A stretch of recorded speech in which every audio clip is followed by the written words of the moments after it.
Hey there, everyone. This is Wade Franson, and I am so excited to be recording this sneak peek for episode 113, The Search for Truth in Physics with George Musser. I have been anticipating this show for a very long time. Welcome to the studio, George.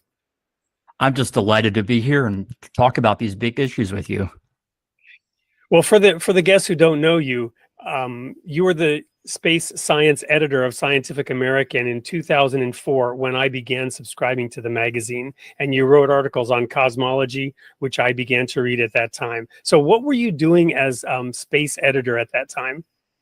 Oh, wow. You picked it up just after things got super interesting in cosmology, the discovery of dark energy, the expanding and accelerating universe, the continuing mysteries over dark matter, which is separate from that, and the discovery of planets outside our solar system that might be Earth-like and therefore might be habitable or inhabited. So it's been an incredible 20 some odd years that you've been reading the magazine and within the sciences of cosmology and physics. Well, and as you know, I come at this from the perspective of religion, and I actually subscribed to Scientific American because at that time I had resigned from the ministry.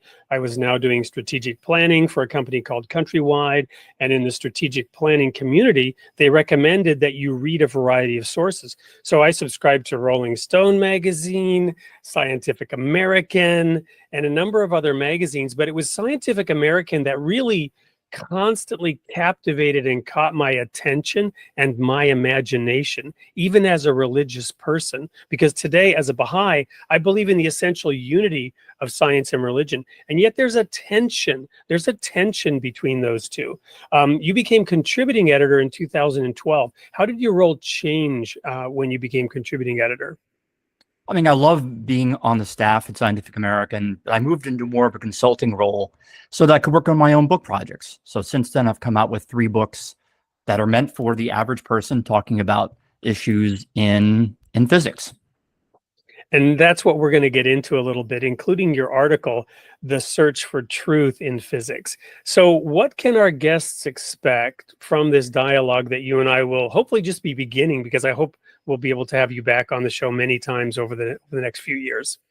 Oh, I would love that. That would just be amazing because I see this as part of a longer dialogue that will have 1, 2, or more episodes in. So people turn to physics maybe out of interest, or people go into physics as students expecting to understand the nature of physical reality.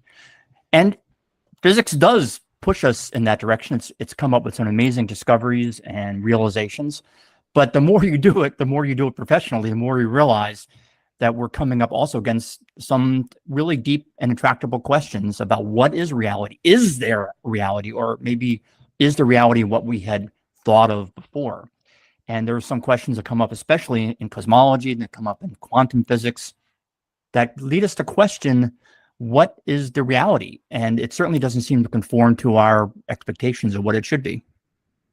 When you and I, in the brief conversation we had before this, we're talking about the idea of humility and ego. One has to have a certain amount of confidence to even believe that one can address these questions, but one has to recognize we're very, very small in the sense of this very large universe. And that's something that is it fair to say you wrestle with that a little bit, or how is that relationship on your end? I mean, it comes out in so many ways, but maybe the one way that comes out is that we try to create theories. We, being the physics community, creates theories of the universe. How do we create them? On what basis do we create them? Whether we create them on our observations that we make. And those observations depend on our being at a point in space wire of the universe.